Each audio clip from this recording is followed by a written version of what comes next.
you keep. And I am proud to stand with the people in this room.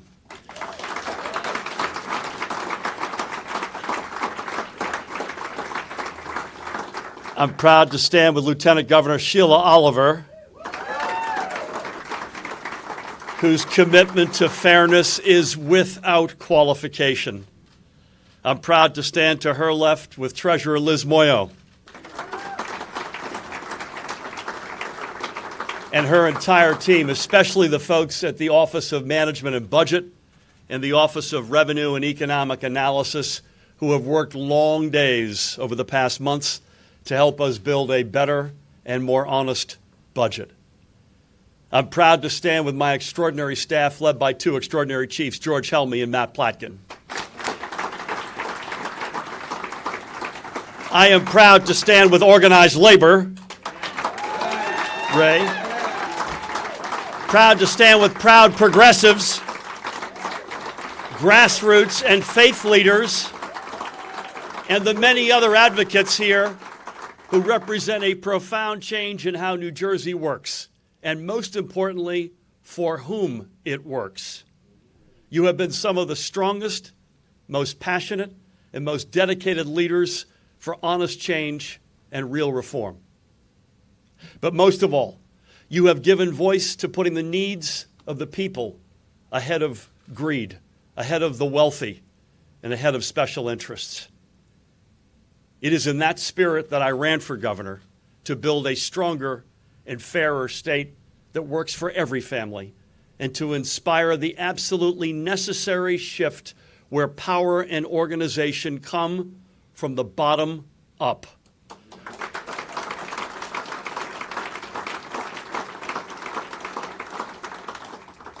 I was just in church with Reverend Taylor, so after that I've got to say amen. Amen. This is the model for how New Jersey moves forward. Before I go on, I want to acknowledge another guy here. Please help me acknowledge Senate President Steve Sweeney.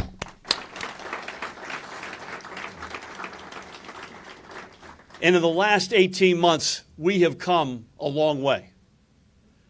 But I am not naive. Everyone here knows the old ways haven't been put behind us yet. While progressive change is taking hold all across the country, Trenton remains largely a holdout. Have no doubt, change is coming to Trenton, and I invite all those willing to join us.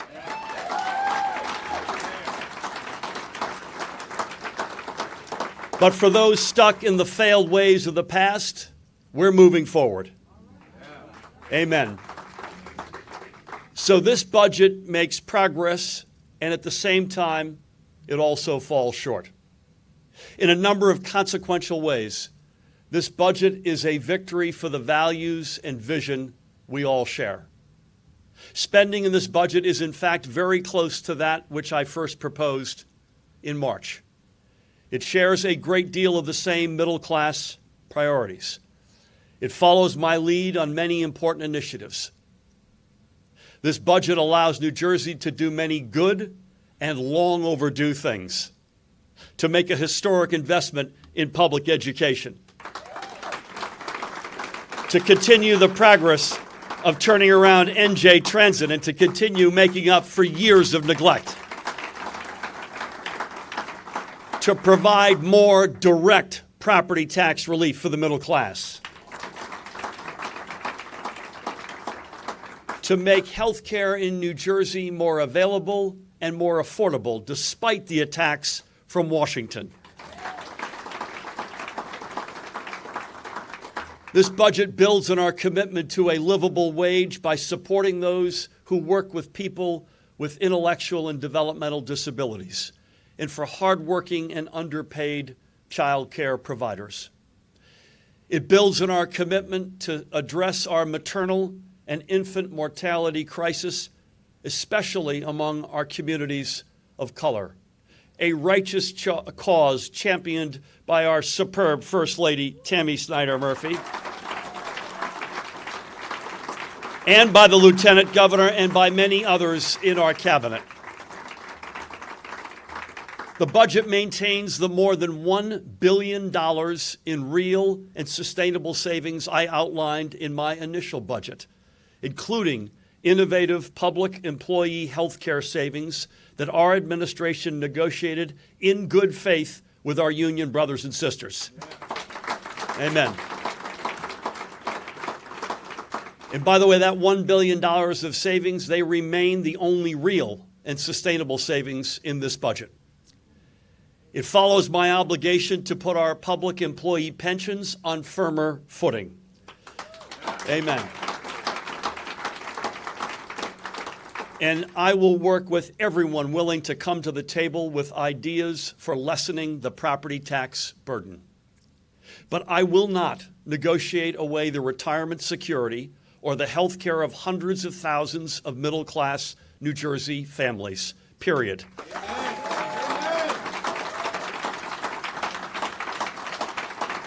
Let me restate, if I may, words of my budget address. I'll quote myself. Our public workers are not the enemy. They are our neighbors. They are also our taxpayers. They are the heart of our middle class. It is not pandering to stand with them. It is doing our job.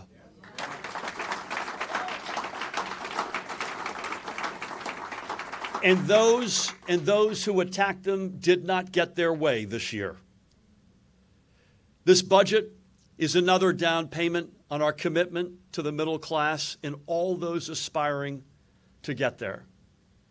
It is in many ways a people's budget, and the values of our communities are writ large throughout its hundreds of pages. But it undeniably also falls short in some ways. It falls short because we were all elected to tackle the hard problems, not to take the easy way out. And too often this budget takes the easy way out. The people of New Jersey are tired of that, and so am I.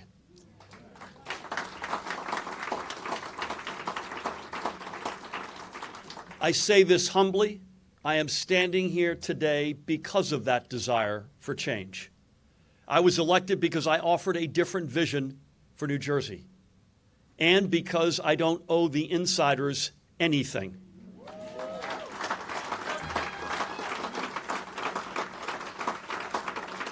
So I'm in the fight for the long haul. It doesn't end today or tomorrow or next week or next month. And I know the people of New Jersey and all of you here today are just as determined and just as resolved. The simple question that should drive all of our actions is this: whose side are you on?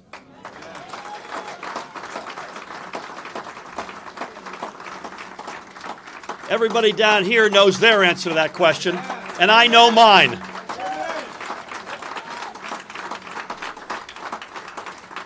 I'm on the side of putting the needs of New Jersey's families ahead of the wealthy, ahead of privileged insiders, and ahead of powerful special interests.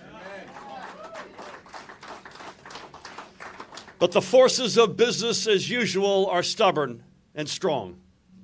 They are forces that dictate and demand rather than listen and negotiate. And the people are left out.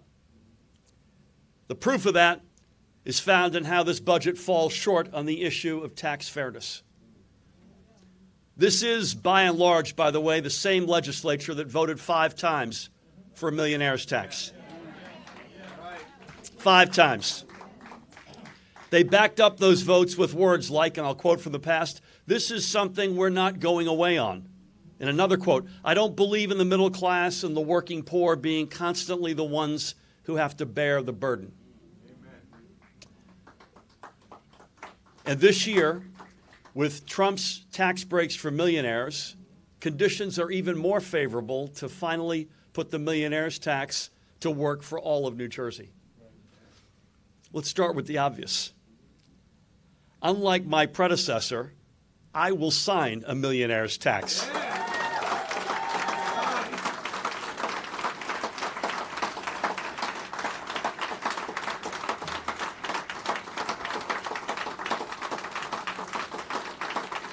Amen.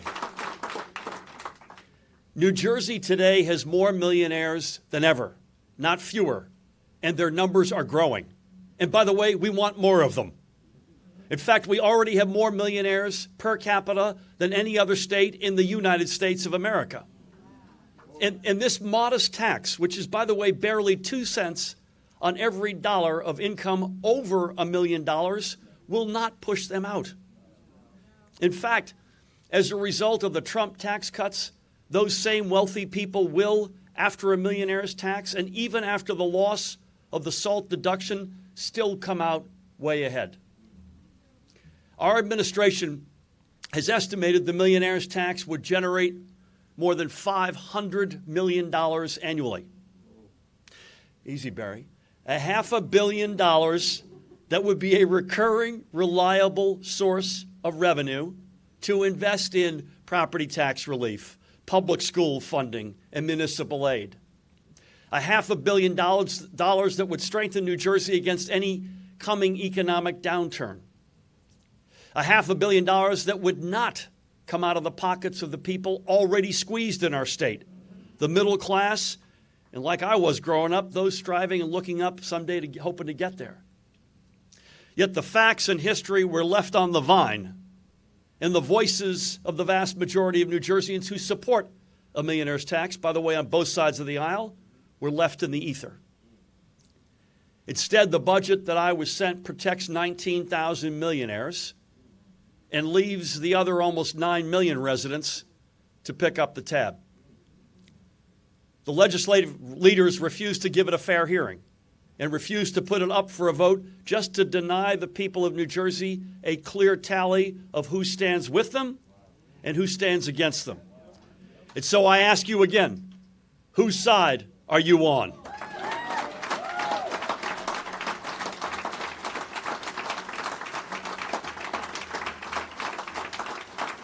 Time and again, the status quo forces in Trenton took the wrong side.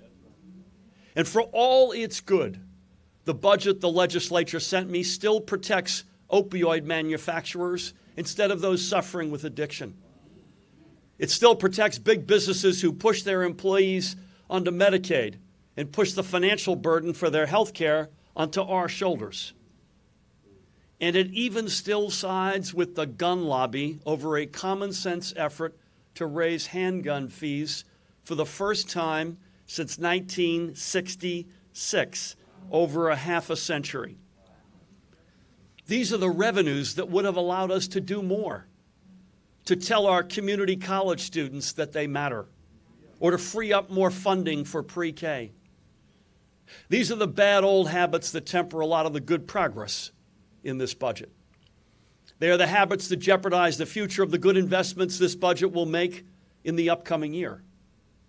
But I remain concerned about our ability to maintain them even in the following year, let alone the next 10 years. And the budget I was sent missed its opportunity to save for the rainy day we all know will come, and which many experts are warning us will come. The legislature's plan ignored the statutory obligation to deposit hundreds of millions of dollars into the rainy day fund. To allow that to happen would leave us weaker in the eyes of the bond rating firms and vulnerable to the next economic downturn. When he signed the law creating the rainy day fund in 1991, Governor Florio, to my left I might add, said the following: "The rainy day fund gets us off the financial roller coaster, a ride that has left us breathless, unable to plan for our future." And then Governor Florio went on, and he said, "It's mind-boggling to consider how we became a fiscally precarious state. We spent money we shouldn't have, and then we spent money we didn't have." 28 years later, those words ring as true as ever. The need for us to get off the financial roller coaster is more important than ever. The need for us to save for tomorrow is more important than ever. I will not let this opportunity pass. I am using the full power of my office to protect our fiscal house.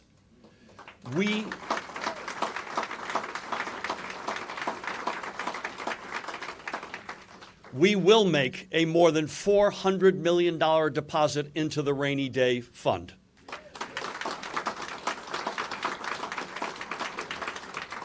In addition, I am directing the head of the Division of Budget and Accounting to hold up to $235 million in appropriations in reserve until savings assumed in this budget materialize, or current revenues reliably overperform, or the legislature authorizes new revenues. These actions, making the first deposit into the rainy day fund in a decade, plus placing at-risk line items into reserve, are needed for us to stop the roller coaster and to catch our breath. In addition, I have prudently used my line item veto authority to eliminate $48.5 million in spending. We need to stop spending what we shouldn't have and what we don't have. And that's true, by the way, whether it's in the budget or in our system of tax incentives. As I've already said, I will veto the incentives extension that sits on my desk.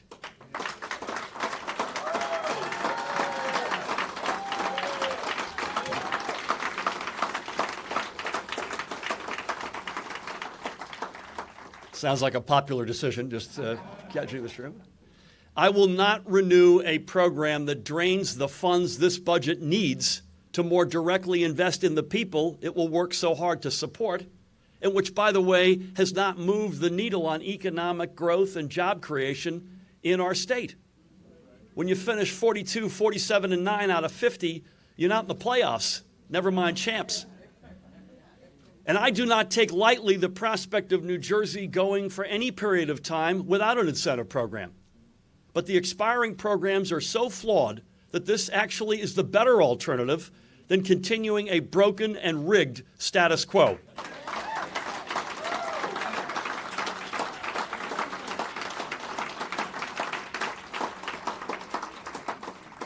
I am ready to work with the legislature for the long-term success of New Jersey's economy, and I sincerely hope they will join me in seizing this moment. So here we are, at the end of another fiscal year, and the story of the good, the bad, and the ugly plays out. But as governor, I am here to lead. To quote Harry Truman, a leader who was never deterred by the odds, and I quote the president, in periods where there is no leadership, society stands still. Progress occurs when people seize the opportunity to change things for the better.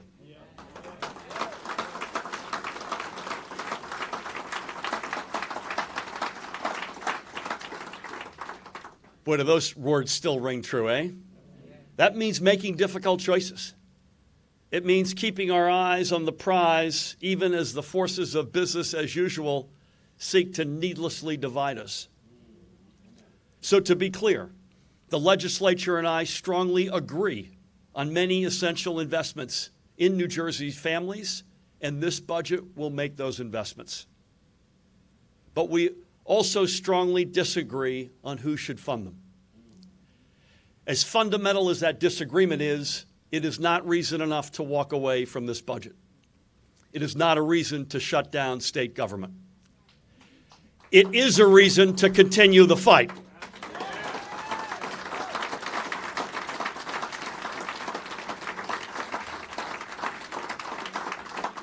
It is a reason to continue to ask, whose side are you on?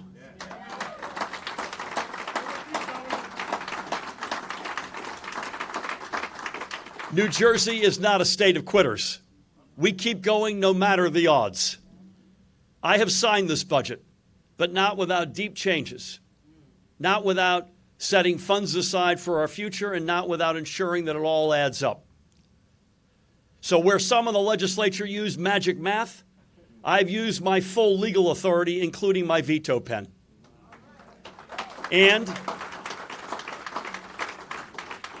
I have met my constitutional obligation of signing a responsibly balanced budget.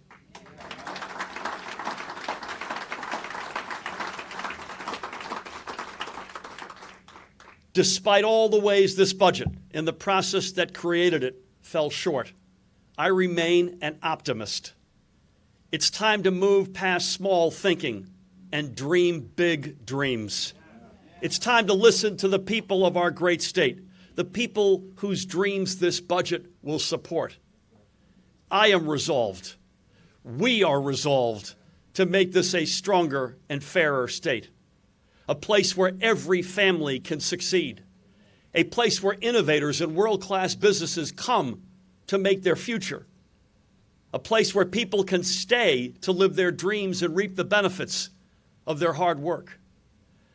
We have made a great deal of progress, and we have more work to do. The work on the fiscal year 2020 budget ends today, but the fight for the middle class and all those working to get there continues. So this is the question: whose side are you on? My answer is yours. Thank you.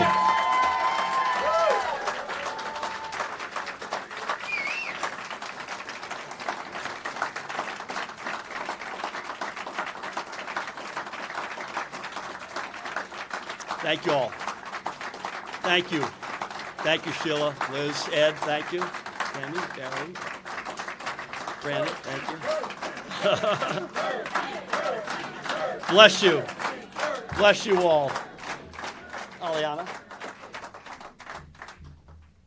I didn't hear you chanting, Kathy. We got a bigger crowd than we thought we'd have, so I believe there are press here. I'll take a couple of questions from the press, and hopefully we'll be able to find some opportunity to follow up as well. Nikita, is that you?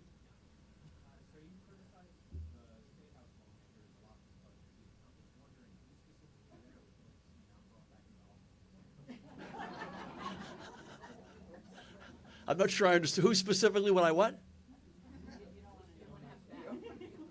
Nikita, I'm good. I'm going to come back to that. I'm sorry? Yeah, it may make sense to stand up if you're the press. I can barely see you. Matt, is that you? I honestly didn't hear it, so I apologize.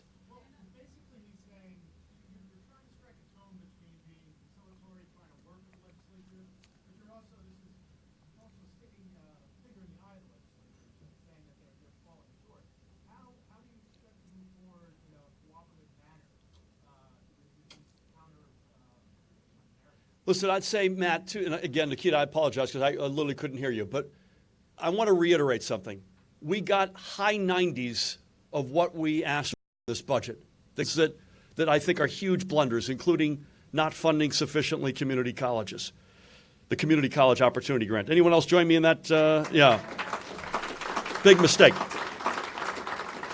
I have deep concerns and problems with the revenues side of this budget. And I think I've been quite clear about the tax fairness, the lack of tax fairness, particularly millionaires, opioid manufacturers, companies that don't have health care for their employees, the gun lobby.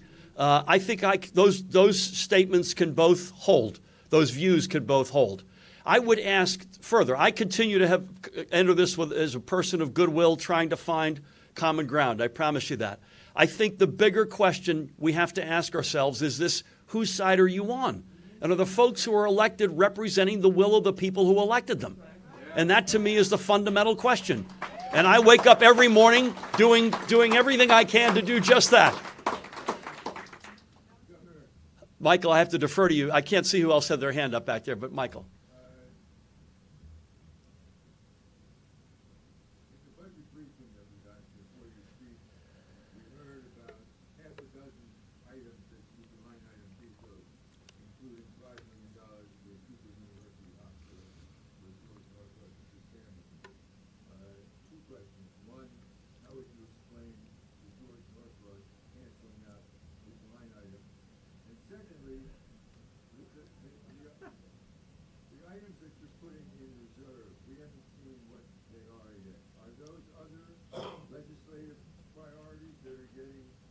Yep. So on your first question, you won't be surprised. We don't spend a lot of time hanging out, so I'm not sure I'll have an opportunity to address that question. But as a general matter, we call balls and strikes on this. First of all, it's only $48.5 million. The budget, I think, is $38.7 billion, okay? And there are, I think, 5 different, as I recall, 5 items. And there was a formula to determine whether or not was there a program behind the money. Was it improperly calculated? Is it a program that we're already accounting for in a different line item or in a different statutory category? And I promise you we're calling these things balls and strikes, and we don't care about geography, individuals, or companies. I'm sorry? It is not, I promise you. And in fact, this is literally assessed by folks who are making these decisions in Treasury and OMB, and they're calling it based on those parameters I just mentioned. I'm gonna get to that. I promise, like an elephant. I remembered the second question.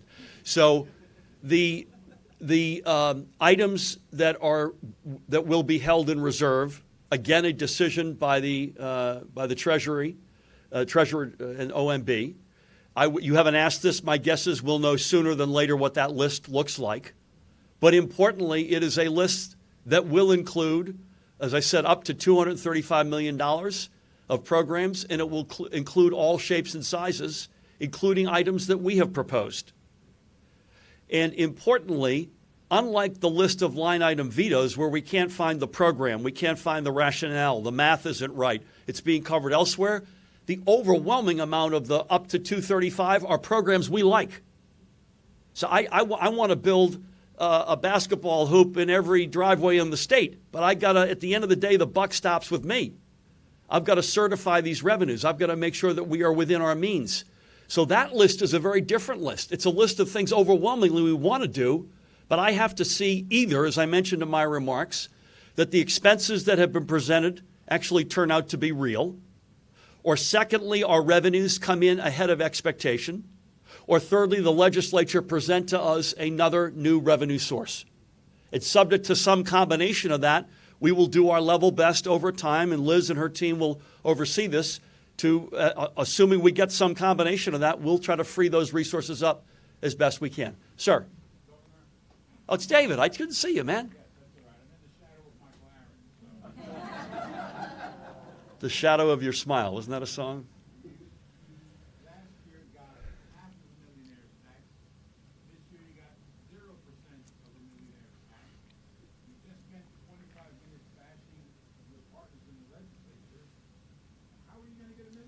David, I think I was extremely gracious, at least in half of those 25 minutes. Come on. I was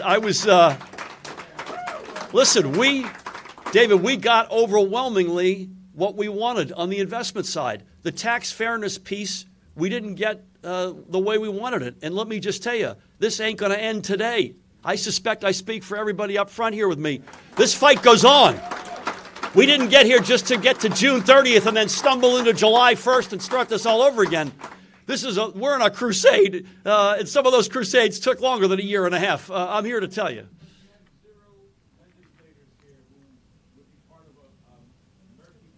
I'm standing, David, with the people I go to work for every day. These are the people I represent. I represent the people in this room.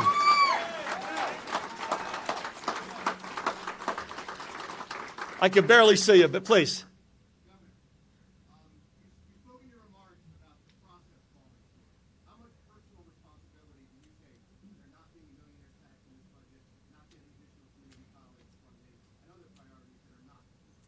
So I'm sure I can always do some things better, but when the gap exists as wide as it is between the will of the people and the actions that the legislature took on the revenue side and sent it back to us, I can only take so much responsibility, with all due respect. I know whose side I'm on. I don't have to wonder about that every day. Please, one or two, and then I can barely see you all, but please. Catherine, is that you?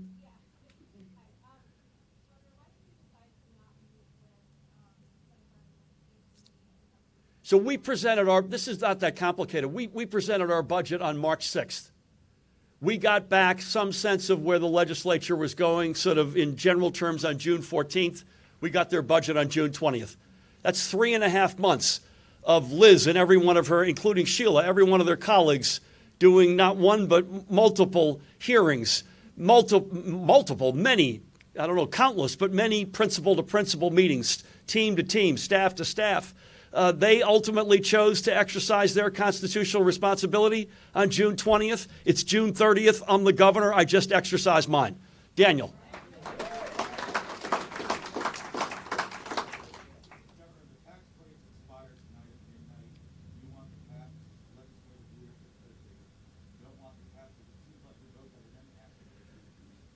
I don't get it. I don't know how you can support extending this program. You talk about the tax incentives?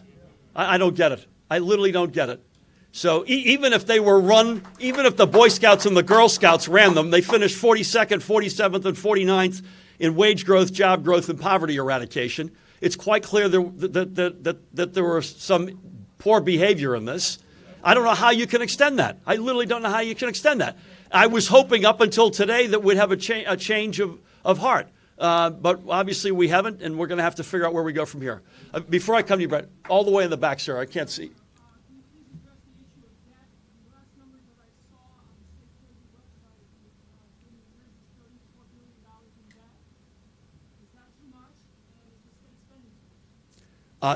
Do we have too much indebtedness? That's not a hard one. I hope you have harder questions. Yes, we do have too much indebtedness. That's what I inherited. We used to be a AAA bond-rated state. And across the past 2.5, 3 decades, you heard Governor Florio in his remarks that I quoted, we've gone adrift. We stopped doing the stuff we used to do really well. This is a surplus that I am presenting in a budget, including the rainy day fund, of almost $1.3 billion. We will end today with well over $1 billion, Liz, in our surplus. That'll be the first time in the history of the state we'll have back-to-back over $1 billion surpluses. Brett, can I go to you, and then we're going to shut it down. So you have a lot of advocates who are chanting your name. You have a teleprompter, your speech sounded like an election speech. I've not heard your name chanted yet. But I hope it comes. Is this almost like a reset, going forward, like, do you see the next few years as being critical to getting your message out there? I think, Brett, again, I don't want to beat a dead horse or do a Groundhog Day on you again, because I know that that's something you and I have to discuss, which Bill Murray movies we like more than others. But I just want to repeat, I am really, with a couple of exceptions, really happy that we got what we got in our budget. We got the overwhelming percentage of our priorities, and to me, that's a huge deal. We didn't get tax fairness. I don't know if it's tomorrow, next month, 2 years from next month, I don't know, but we're not relenting.